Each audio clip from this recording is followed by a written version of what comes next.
Shalom Bapak Ibu Saudara sekalian, perenungan firman Tuhan kita pada hari ini kita akan bersama membaca dari Yeskiel 33. Saya akan bacakan dari ayat 12 sampai ke 20. Firman Tuhan demikian.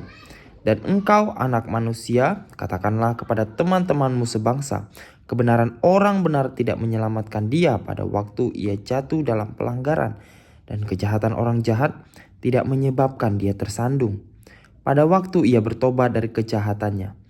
Dan orang benar tidak dapat hidup karena kebenarannya pada waktu ia berbuat dosa.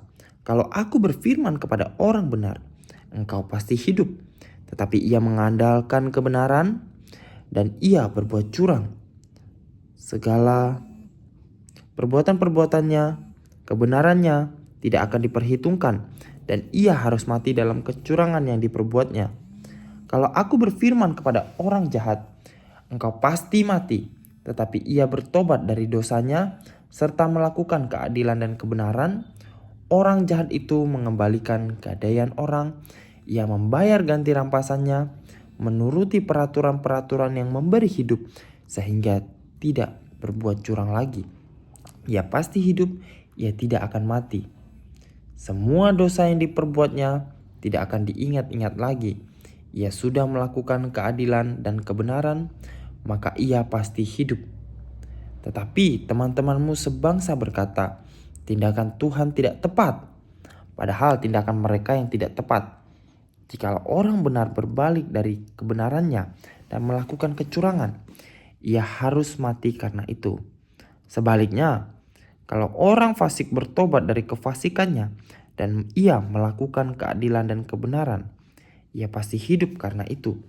Tetapi kamu berkata, tindakan Tuhan tidak tepat. Aku akan menghakimi kamu masing-masing menurut kelakuannya. Hai kaum Israel.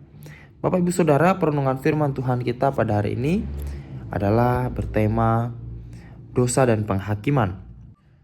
Bapak Ibu Saudara, ada sebuah istilah yang cukup menarik, yaitu superiority complex. Nah, ini artinya adalah Bapak Ibu Saudara, ketika ini adalah suatu sikap di mana seorang itu merasa dirinya lebih unggul daripada orang lain. Dia memiliki keyakinan yang berlebihan bahwa dirinya itu lebih unggul daripada orang lain. Nah, sehingga orang dengan superiority complex ini seringkali merasa lebih baik, lebih berguna daripada orang-orang di sekitarnya. Meskipun pada kenyataannya tidak selalu demikian.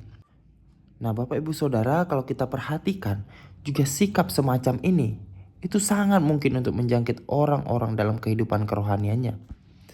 Atau kalau kita bisa sebut Bapak Ibu Saudara sebagai sombong secara rohani. Merasa diri lebih superior, merasa diri lebih unggul secara rohani. Tetapi di dalam kenyataannya, di dalam kehidupannya sehari-hari sangat bertolak belakang dengan apa yang ia lakukan, dengan apa yang ia citrakan di dalam dirinya. Bapak Ibu Saudara, hal yang sama juga bisa kita lihat di dalam kehidupan umat Tuhan, di dalam bacaan yang barusan kita baca. Kita bisa melihat bagaimana Nabi Yeskiel itu yang seharusnya dipanggil untuk menyampaikan firman Tuhan kepada teman-teman dan sebangsanya. Oleh karena mereka merasa bahwa diri mereka itu seharusnya selamat dan benar. Mereka merasa dirinya itu paling unggul. Mereka sudah melakukan segala sesuatu dengan benar menurut mereka. Sebab mereka adalah umat pilihan yang dibenarkan oleh Tuhan. Sehingga Bapak Ibu Saudara, sekalipun mereka melakukan pelanggaran dan kejahatan, mereka merasa mereka sudah benar.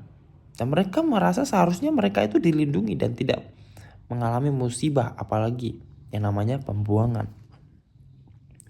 Maka dari itu Bapak Ibu Saudara, dengan kata lain, mereka itu masih berkeras hati. Mereka masih seolah-olah gak terima.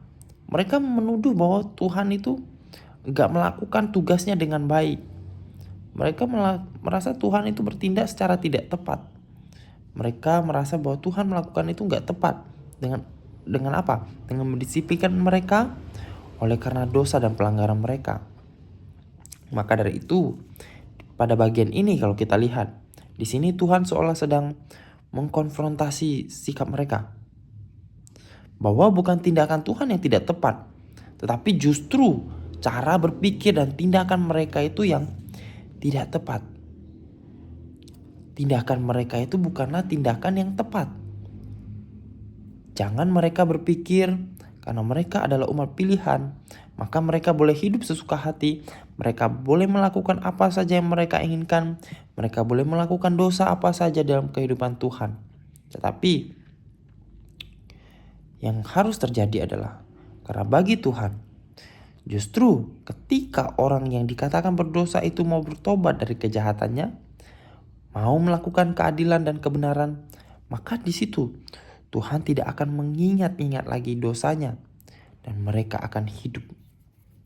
Orang-orang yang tidak lagi mau hidup di dalam masa lalunya yang berdosa, di sini firman Tuhan mengatakan bahwa Tuhan tidak akan mengingat-ingat lagi dosanya dan mereka akan hidup. Nah, Bapak Ibu Saudara, kita perhatikan bahwa firman Tuhan pada hari ini bisa menjadi pengingat bagi setiap kita, peringatan bagi setiap kita.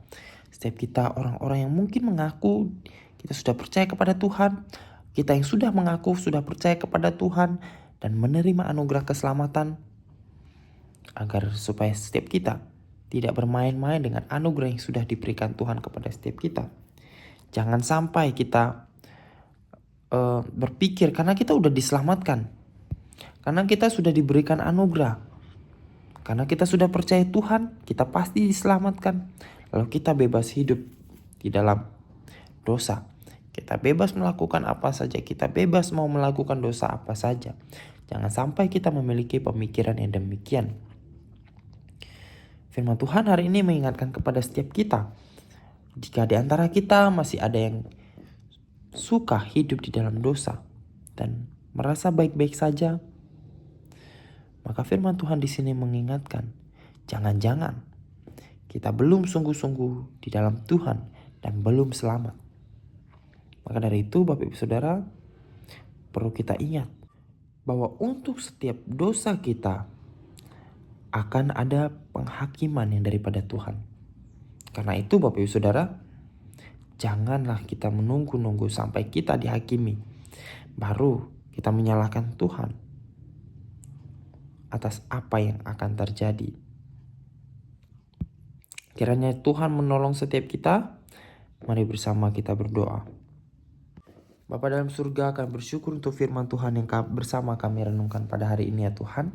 Kami berdoa ya Bapa, biarlah Engkau yang senantiasa menolong setiap kami yang sudah menyatakan diri kami sudah percaya kepada Engkau. Kami beroleh anugerah yang daripada Engkau karena kami sudah percaya kepada Engkau. Biarlah Engkau yang senantiasa mengingatkan kepada setiap kami ya Tuhan. Setiap kami menjadi peka atas didikan yang Engkau berikan di dalam kehidupan kami. Setiap kami menjadi anak-anak yang didisiplin di dalam kehidupan kami kepada Engkau. Kami tidak menjadi anak-anak yang mengeraskan hati.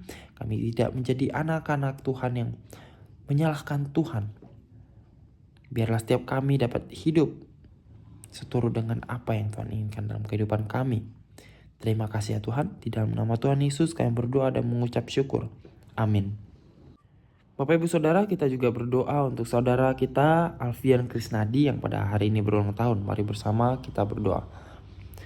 Bapa dalam surga, kami berdoa untuk saudara kami Alfian Krisnadi ya Bapa. Kami berdoa dalam bertambahnya usia Bapa, biar Engkau menolong senantiasa anakmu ini, biar senantiasa dapat menjadi anak yang semakin mencintai Tuhan, anak yang semakin senantiasa hidup di dalam iman bersama-sama dengan Tuhan. Kami berdoa untuk Alfian ya Bapa, biarlah Engkau yang menolong baik itu di dalam apa yang dia usahakan ya Bapa dalam kehidupannya. Biarlah Engkau yang menuntun, Engkau yang memimpin masa depannya, biarlah Engkau yang senantiasa menuntun ya Bapa. Kami juga berdoa untuk keluarganya, biarlah Engkau yang menolong ya Bapa dalam keluarganya. Engkau yang senantiasa anugerahi kesehatan, Engkau yang senantiasa menganugerahi kecukupan di tengah-tengah keluarganya ya Bapa. Terima kasih ya Tuhan. Di dalam nama Tuhan Yesus kami berdoa dan mengucap syukur. Haleluya. Amin.